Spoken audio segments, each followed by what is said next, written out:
Bueno, te presento un caso clínico de ginecología obstetricia. En este caso vamos a hablar un tema sobre patología mamaria. A ver qué nos parece, a ver qué nos presentan. Nos presentan una paciente de 30 años, joven, sin antecedentes personales de interés, todavía no ha tenido ningún hijo y apendicectomizada, lógicamente premenopáusica. Por tanto, tiene aún reglas, ¿vale? Importante, ya sabéis, para el tratamiento hormonal, ¿de acuerdo? A ver qué nos cuentan, una edad un poco rara. Esta paciente está siendo controlada, como ves, por un nódulo de localización muy superficial en unión de cuadrantes superiores de la mama derecha, bien definido, con eje paralelo a la piel, de aspecto benigno, ¿de acuerdo? Y está siendo controlada por eso el típico fibroadenoma, que, según refiere la paciente, ha sido biopsiado en otro centro con el resultado de benignidad. Por tanto, el típico fibroadenoma que controlamos para confirmar que no crece. Bien, pero de repente en la eco de control vemos los siguientes hallazgos. Vemos que en el cuadrante superexterno de la mama derecha aparece una lesión de morfología irregular, mal definida, con un diámetro aproximado en la ecografía de 26 milímetros. Lo que siempre os digo, ves los bordes de la lesión, bordes mal definidos. Recuerda otro de los criterios, el eje mayor perpendicular a la piel, es decir, hacia abajo, sospechoso de malignidad. Esos dos criterios nos valen para sospechar que esta lesión es posiblemente maligna, ¿de acuerdo? Aquí vemos la eco de mama, ¿vale? Tejido mamario, ese nódulo de bordes irregulares. Aquí vemos el músculo pectoral, aquí veis mama derecha y cuadrante superexterno. Otro corte de la lesión, quizá esta sea más típica, ¿vale? Este no es tan típico, pero también ves los bordes mal definidos.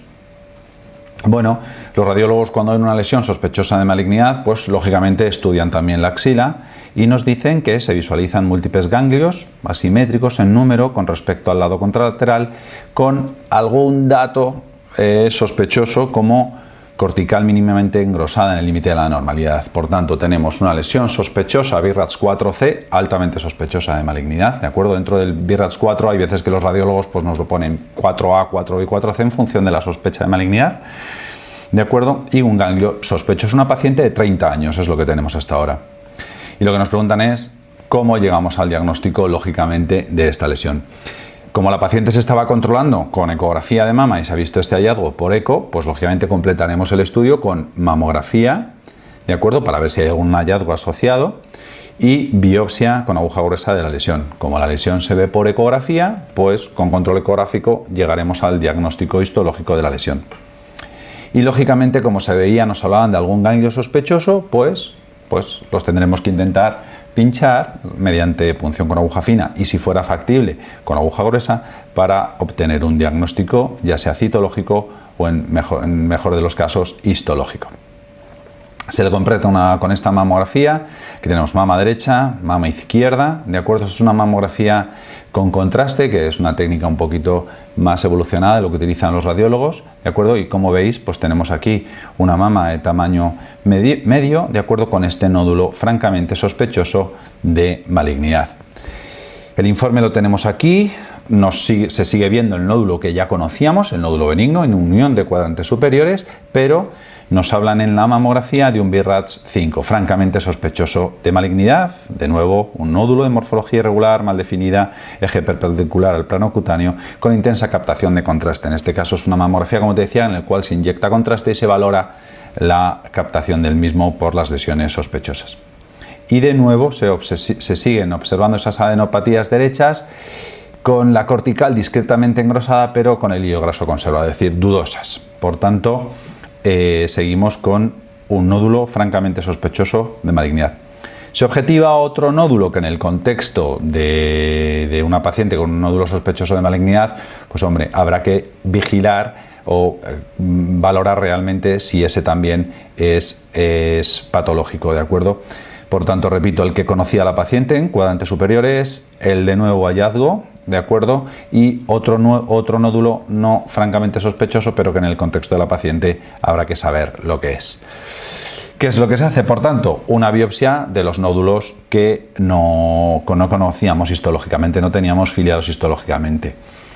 Este nuevo que había aparecido es un fibroadenoma, con lo cual nada, por tanto tiene una paciente un par de fibroadenomas, y la lesión del cuadrante superexterno, que es esa imagen que hemos visto en la eco, es francamente que es en lo que nos vamos a centrar en el caso clínico, en un carcinoma infiltrante, ¿de acuerdo? Por tanto, veo infiltrante, tengo que valorar si ha afectado a la axila, de tipo inespecífico, ¿de acuerdo?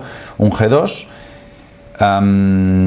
cuyos receptores hormonales son de estrógenos negativos, mala cosa, de progesterona negativos, mala cosa, y con un ER2 francamente positivo. Por tanto, es un tumor ER2 positivo, ¿vale? El índice de proliferación está ahí, un 15%, ¿de acuerdo? Hablamos de índices de proliferación elevados por encima de 20-30%, aunque no hay un punto de corte totalmente definido. Pero en definitiva, lo que tenemos es un cáncer de mama unifocal, las otras lesiones son benignas, ER2 positivo. Como te pongo aquí, recuerda que en torno a un 15% de los cánceres de mama son francamente receptores hormonales negativos con ER2 positivo y por tanto este es un subtipo pues ER2, ¿vale?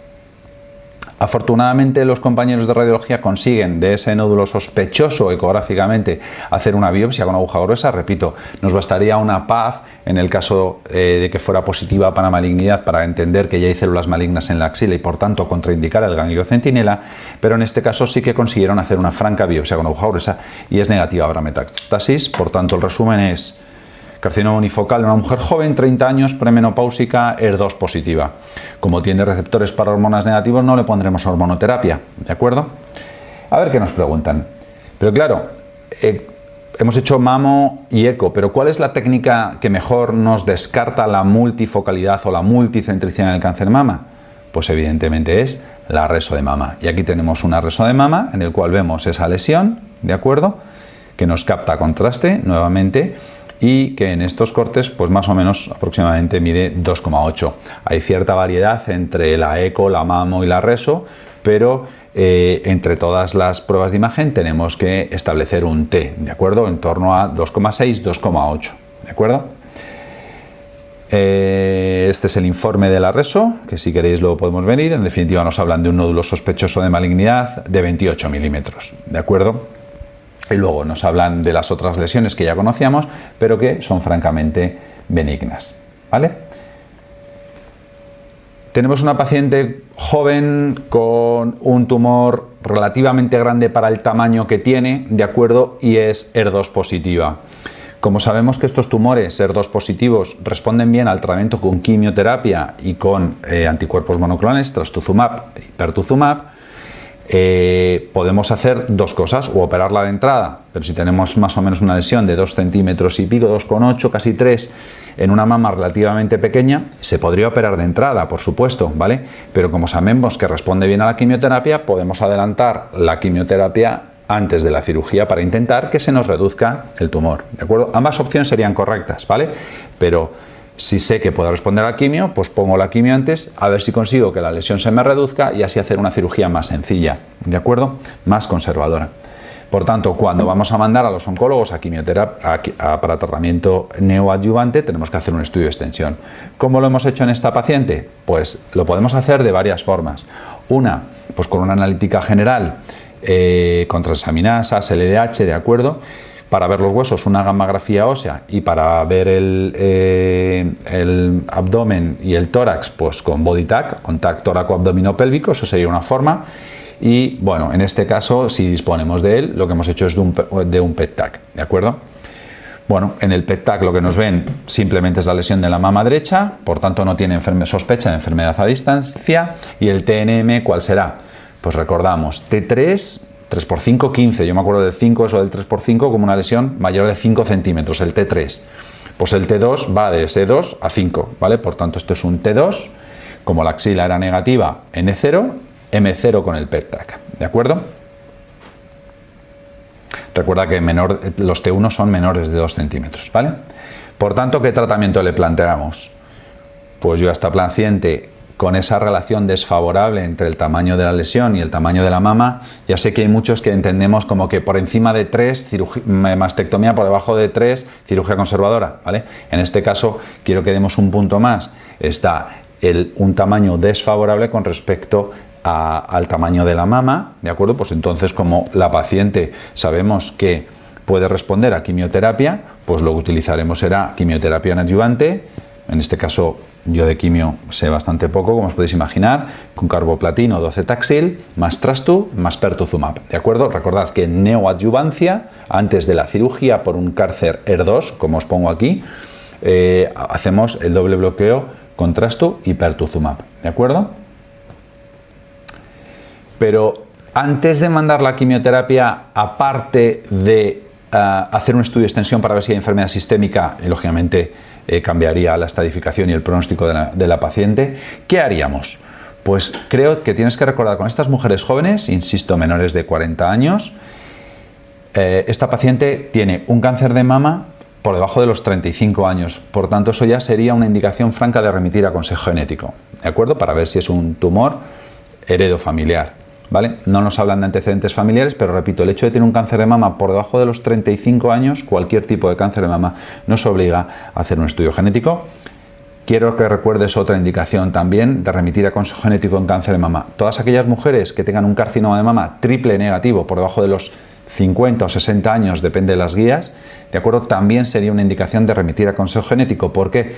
Pues porque sabemos que los cánceres de mama asociados a BRCA suelen ser más receptores hormonales negativos y por tanto toda paciente con un cáncer de mama por debajo de los 50 años triple negativo o 60, depende de las guías, sería criterio para remitir a consejo genético. Por tanto, intentamos descartar un origen heredofamiliar de este tumor. Como la mujer no tiene hijos y por debajo de los 40 años se debe remitir a la unidad de reproducción asistida para hacer una preservación de la fertilidad. Y por último, recuerda que el bloqueo dual, como estábamos hablando, de ER2 más quimioterapia, puede tener tasas de respuestas patológicas completas, que es esto de PCR, que veis aquí, PRC, tasa de respuesta patológica completa, en torno a los 70-80%, es decir, que ese tratamiento, el bloqueo dual con quimioterapia, puede que se funda por completo el tumor y luego desaparezca y no lo veamos. Por tanto, la tercera cosa que hacemos es colocar un coil. Aquí veis como con una aguja de biopsia se ha dejado un marcador radiopaco. Hay diferentes tipos, en este caso es como circular, como una anilla, pero hay diferentes tipos de lesiones, de marcadores radiopacos. Es una guía, ¿vale? ¿Para qué? Pues porque si responde por completo y desaparece el tumor, ya no lo vamos a ver ni con mamo ni con eco. Como dejamos ahí el marcador, luego posteriormente quitaremos la zona del marcador donde estaba el tumor. ¿De acuerdo? Bien, la paciente sigue sus ciclos de quimioterapia y entonces también otro dato de la RESO. Recordad que la RESO es la técnica de elección para monitorizar el seguimiento del tratamiento neoadyuvante, ¿de acuerdo? Para ver la respuesta al tratamiento neoadyuvante. Y en este caso nos ponen la RESO y, como veis, lo que se objetiva es una respuesta parcial mayor o respuesta prácticamente completa. Esos son tipos de respuesta que valoran los radiólogos, pero en definitiva nos están diciendo que prácticamente ha desaparecido la lesión. Fijaos, en este caso nos lo catalogan como un BRAF6. ¿Por qué? Porque ya tenemos un diagnóstico histológico de carcinoma infiltrante. Hasta el principio era un BRAF4C, un BRAF5, altamente sospechoso de malignidad. Una vez que lo hemos confirmado, ya las pruebas de imagen que hagamos en esta paciente van a ser un BRAF6, o sea, antes que lo quitemos, lógicamente, ¿vale? Por tanto, esta RESO viene catalogada como BRAF6 con un estudio histológico de carcinoma infiltrante. Podemos completar la imagen con una mamografía, en este caso veis aquí el coil, ya no se ve la lesión, simplemente se ve el coil, el marcador, y nos hablan también pues, de una respuesta probablemente mayor, ¿de acuerdo? Parcial de tipo concéntrico, nos hablan los compañeros de radiología. Pues ¿cuál será el tratamiento quirúrgico? Hemos hecho la quimioterapia, ¿de acuerdo? Parece que ha respondido bastante bien, sabemos que estos tumores responden muy bien. Entonces, ¿cómo trataremos? Tenemos que quitar la lesión de la mama y tenemos que estadificar locorregionalmente la axila. Por tanto, como el tumor ha respondido por completo, pues podremos hacer una cirugía conservadora mucho mejor que la que podíamos hacer al principio con este tratamiento neoadyuvante. Por tanto, cirugía conservadora. Y como la lesión ya no se toca nada, ¿de acuerdo? Colocaremos en la zona del coil, como ves aquí, un arpón, una guía. Esta es una proyección craneocaudal, ¿de acuerdo? Mama derecha, con lo cual esto de aquí es derecho, esto es izquierdo, ¿vale? Y aquí veis de nuevo el músculo pectoral y fíjate cómo se ve aquí el marcador, para que los radiólogos nos coloquen un arpón para ir a muy selectivamente quitar el menor tejido posible para curar esta paciente. Por tanto, cirugía conservadora de mama derecha, guiada con arpón, ¿de acuerdo? Porque no se toca, y biopsia selectiva de ganglio centinela porque la biopsia que habíamos hecho de aquellos ganglios sospechosos habían sido negativos para malignidad. Que al principio nos hubiesen dicho que había afectación axilar al diagnóstico, pues ahora haríamos cirugía conservadora de mama, guiada por más linfadenectomía axilar, ¿de acuerdo? Y recuerda, como siempre te digo, cuando hacemos cirugía conservadora de mama, es decir, conservamos el resto del tejido mamario una vez quitado el tumor, tendremos que asociar radioterapia. Como tenía receptores para hormonas negativos, no le pondremos hormonas, ¿vale? Aquí os pongo una imagen de otra reso en el caso de que la paciente hubiese sido esta. Imaginaos que hubiese sido al inicio un carcinoma multicéntrico. ¿Ahora qué le propondríamos? Pues mastectomía con ganglio centinela, ¿de acuerdo? Jugad con esas indicaciones, ¿vale? Para hacer una cosa o la otra. Esta no es de esta paciente, ¿de acuerdo? El resultado final es de un ganglio centinela negativo para malignidad, ¿de acuerdo? Quitamos un ganglio que fue negativo para malignidad, ganglio linfático centinela axilar derecho negativo para metástasis de carcinoma, por tanto guay, genial. Y aquí veis la pieza de la tumorectomía, en este caso veis el coil en el centro, algunas micros a su alrededor, y en este caso nosotros lo hemos marcado con una grapa, un hemoclip de estos que utiliza para ligar vasos, una grapa superior, 2 medial y 3 profunda. Eso cada uno lo pone como quiera. ¿Para qué lo hacemos esto? Para que los radiólogos sepan, si imagínate que nos hubiésemos quedado aquí, pues nos dijeran, oye, al lado de una grapa es donde te has quedado corto para resecar, ¿vale? En este caso está en todo el centro, hemos quitado perfectamente la lesión. Y fijaos, el diagnóstico histopatológico de la tumorectomía es lecho tumoral acelular sin evidencia de celular tumoral residual, con una respuesta patológica completa. Y los márgenes de resección libres. ¿Esto qué quiere decir? Pues mirad, es importante porque sabéis que los tumores luminales tienen mejor pronóstico a largo plazo, ¿de acuerdo? Entonces, esta respuesta a la neoadyuvancia en la que se constata una respuesta patológica completa de la lesión que a priori era de mal pronóstico, recuerda que los tumores ER2 son tumores de entrada de peor pronóstico, gracias al tratamiento hemos conseguido respuestas importantes. Bueno, pues si después de la quimio neoadyuvante constatamos una respuesta patológica completa, es decir, que la quimio se ha fundido el tumor, eso es un subrogado de supervivencia en el sentido de que sabemos que esas pacientes viven más que las que responden menos, ¿de acuerdo? Por tanto, esta respuesta patológica completa constatada con la cirugía es un factor pronóstico de supervivencia. Y márgenes libres. Los márgenes, se ha hablado mucho de los márgenes, pero recuerda que en los carcinomas infiltrantes el margen, o sea, el tumor no debe contactar con el margen de resección, ¿vale? Recuerda que en los carcinomas ductales in situ sí que tenemos que tener un margen libre de unos 2 milímetros por esa posibilidad de multifocalidad de los carcinomas in situ, ¿vale? Por tanto, en los infiltrantes, que el tumor no contacte con el margen de resección. ¿Qué tratamiento complementario nos queda? Pues lo de siempre. Caso de cirugía, lo de siempre no, lo de siempre de cirugía conservadora. Siempre que hacemos cirugía conservadora, a radioterapia, ¿vale? Si le hubiésemos hecho una mastectomía, recuerda, indicaciones de radioterapia en mastectomía, pues cuando veas mucha lesión, tipo, como que al principio hubiese debutado con una lesión mayor de 5 centímetros, muy grande, y hubiésemos hecho una mastectomía, pues consolidamos el lecho quirúrgico de la mastectomía con radioterapia. Si al principio hubiese sido un tumor que aunque hubiese sido pequeño le hubiésemos hecho una mastectomía, o pequeño o grande, pero hubiese habido afectación axilar, pues también, ¿de acuerdo? Por tanto, cuando veas mucha enfermedad local o regional y la tratamos a la paciente con una mastectomía tipo tumor mayor de 5 centímetros o afectación axilar, también sería una indicación de administrar radioterapia complementaria a la cirugía. ¿Y cuándo hacemos el siguiente control de imagen tras una cirugía conservadora? Esto de regalo. Pues recuerda que una vez completada la radioterapia, generalmente el primer control de imagen lo hacemos a los 6 meses de haber finalizado la radioterapia, ¿de acuerdo? En este caso, esta paciente no recibe hormonoterapia, ¿vale? Porque eran receptores hormonales negativos. En el caso que hubiese sido positivos, pues ahora se haría la radioterapia, más si hubiese sido positivos, como tenía 30 años y premenopáusica, tamoxifeno, generalmente por 5 y en algunos casos por 10 años, ¿de acuerdo? Bueno, hemos ido un poco rápido, pero espero que te haya gustado. Muchas gracias.